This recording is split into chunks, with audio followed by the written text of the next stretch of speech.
Welcome back to my channel. তো ইউপিএসসির প্রিলিমসের যে question answer আমরা প্র্যাকটিস করছিলাম তার এটা সেকেন্ড পার্টের ভিডিও। প্রথম পার্টের ভিডিওতে 1 থেকে 10 অবধি প্রশ্ন আমরা ডিসকাস করেছি। এই ভিডিওতে আমরা 11 থেকে প্রশ্ন উত্তর প্র্যাকটিস করব। তো চলুন শুরু করা যাক। প্রথম প্রশ্ন কি বলছে, এ পার্লামেন্টারি সিস্টেম অফ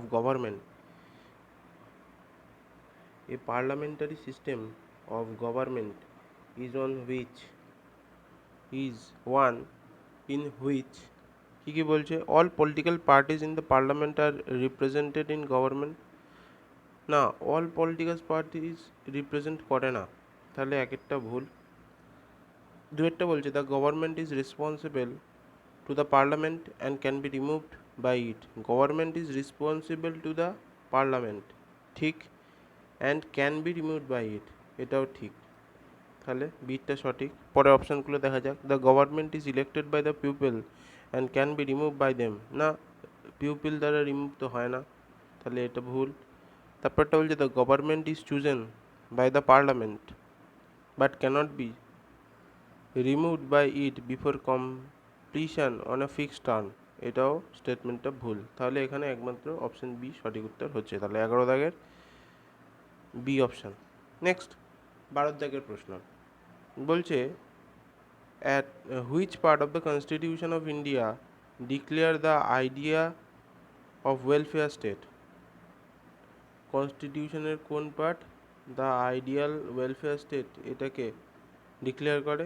এটা তো আমরা জানি, ডিপিএসপি বা directive principle of state policy. ওকে,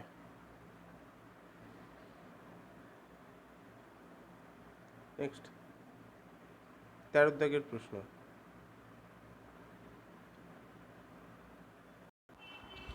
আচ্ছা, তো 13 দাগের প্রশ্নটা কি বলছে?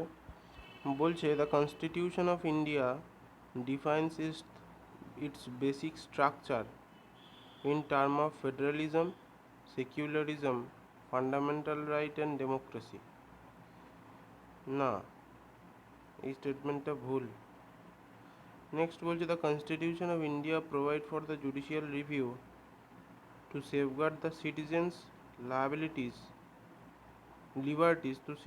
liberties and to preserve the ideas on which the constitution is based। এটা একটু কনফিউশন। তো এখানে যদি আমি অপশান সিলেক্ট করি, এক তো হবেই না, তাহলে এই সি এবং ভুল। এখানে বলেছে নিদার ওয়ান নট টু, আর অপশান বিতে বলেছে টু অনলি। তো এখানে অপশান বি বা ডি যে কোনো একটা হবে। বোর্ড যে অ্যান্সার নেবে সেটাই সঠিক উত্তর। নেক্সট কোয়েশ্চেন বলছে one common agreement between Gandhism and Marxism. Gandhism এবং মার্কসিজমের মধ্যে কমন এগ্রিমেন্ট কি কি অপশানে আছে? The final goal of stateless society, হ্যাঁ এটাই ঠিক হবে। আর বলছে ক্লাস স্ট্রাগল, না। অ্যাবলিশন অফ প্রাইভেট প্রপার্টি, এর কথা উল্লেখ করেনি গান্ধী না মার্কস। নেক্সট ইকোনমিক ডিটারমিনিজম, এটাও উল্লেখ নেই। সো অপশান এ এখানে সঠিক হবে। তাহলে one common agreement between the Gandhism and Marxism is the final good and stateless society. Next 15 দাগের প্রশ্ন কি বলছে? in the context of India, which one of the following is characteristics appropriate for bureaucracy? In the context of India, which one of the following is the characteristics appropriate for a bureaucracy? আচ্ছা, কি বলছে option? an agency for widening the scope of parliamentary democracy, an agency for strengthening the structure of federalism, next বলছে an agency for facilitating political stability and economic growth, আর চার থেকে বলছে an agency for the implementation of the public policy. So D এরটাই ঠিক, কারণ an agency যেটা বলছে the context of India which one of the following is characteristic appropriate for বিউরোক্রেসির রেসপেক্টে। তাহলে বিউরোক্রেসি একটা এজেন্সি থাকবে যে ইমপ্লিমেন্ট করবে পাবলিক পলিসিস, সো এটাই সঠিক উত্তর হবে। An agency for facilitate political stability কেন করতে চাইবে। Next, an agency for the strengthening of the structure of federalism, agency কেন করবে, গভর্নমেন্টই করবে। Next, an agency for widening the scope of parliamentary democracy, এটাও না। সো অপশান ডি এখানে সঠিক উত্তর হবে। নেক্সট 16 দাগেরটা বলছে the preamble of the Constitution of India is a part of the Constitution but has no legal effect, এটা সঠিক। তাহলে এখানে অপশান এই সঠিক উত্তর হচ্ছে। বাকি অপশানগুলো দেখা যাক। Not a part of the constitution has no illegal effect, not a part বলেছে, তাহলে এটা ভুল। Next, a part of the constitution and has the same legal effect as any other part, না, এটাও ভুল। Next, a part of the constitution but has no legal effect independently another part, এটাও ভুল। So option A এখানে সঠিক উত্তর হচ্ছে 16 দাগের। আচ্ছা, 13 দাগের যে প্রশ্নটা, এখানে 2 দাগেরটা সঠিক, তাহলে অপশান ডিও এখানে ভুল হচ্ছে, তাহলে অপশান বি অনলি হবে। সো বলছে যে the constitution of India provide for the judicial review to safeguard the citizen liberties and preserve the ideal on which the constitution based. So 2 দাগেরটা সঠিক হচ্ছে, সেই দিক থেকে তাহলে অপশান বি এখানে সঠিক উত্তর হচ্ছে। ওকে, 17 দাগের প্রশ্ন কি বলছে, gold tranche reserve tranche refers to a loan system of the World Bank, না। One of the operation of central bank, না।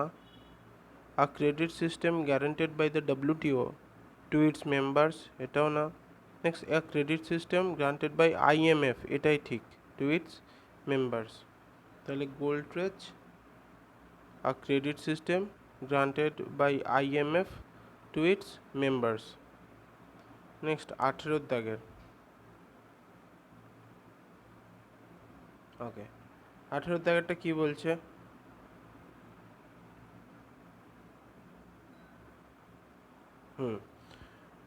with reference to the provisions contained in part 4 of the Constitution of India, which of the following statement is অথবা are correct? With reference to the provision contained in part 4 of the Constitution, part 4 এর রেসপেক্টে কি কি বলছে, they shall be enforced by court, এক minute, হ্যাঁ, তো বলছে they shall be enforceable by court। আচ্ছা, এই যে পার্ট 4 এ কি আছে, ডিপিএসপি, পার্ট 4 এ আছে directive principle for state policy, DPSP আছে, ডিপিএসপি এনফোর্সেবল নয়, তো অপশান একটা ভুল। নেক্সট বলছে they shall not be enforceable by any court, এটা ঠিক। নেক্সট বলছে the principle laid down in the part are to influence the making of law by the state, এটাও সঠিক। তাহলে 2 এবং 3 সঠিক। কোন অপশানে আছে, অপশান ডি এখানে তাহলে সঠিক উত্তর হবে। 19 দাগের প্রশ্ন বলছে consider the following statement. According to the Constitution of India, a person who is eligible to vote can be made a minister in the state for 6 months even if he or she is not a member of the legislature of the state. হ্যাঁ, 6 মান্থের জন্য সে হতে পারবে, এটা ঠিক। Next বলছে according to the representation of the people act of 1951, a person convicted of a criminal offence and sentenced to imprison for 5 years is permanently disqualified from contesting an election even after release from prison. না, এই স্টেটমেন্টটা ভুল। কারণ সে যখন criminal হলো 5 বছরের তার সাজা হয়ে যাওয়ার পরে সে আর ক্রিমিনাল নয়, সে আবার ইলেকশনে দাঁড়াতে পারবে এবং মন্ত্রী হওয়ার ক্ষমতা রাখবে। সো 2-এর দাগেরটা ভুল। তাহলে এখানে অপশান এ সঠিক হচ্ছে, বি তো হবে না, এটা হচ্ছে না, এটাও হচ্ছে না। সো অপশান এ সঠিক উত্তর হচ্ছে। নেক্সট কি প্রশ্ন 20-এর দাগেরটা বলছে, consider the following statement, the President of India can summon a session of Parliament at such place as he or she think fit. হ্যাঁ, ঠিক। Next, the Constitution of India provide for 3 sessions of the parliament in year, but it is not mandatory to conduct all 3 sessions. না, mandatory এটা। তাহলে এই যে বলেছে not mandatory, এইটাই ভুল। তো 2-এর দাগেরটাও ভুল। Next, there is no minimum number of day that parliament is required to meet in a year. No minimum number of day, এইটাও স্টেটমেন্টটাও ভুল। সো এখানে অপশান এ সঠিক উত্তর হবে। 20-এর দাগের option A, only one is the right answer over here.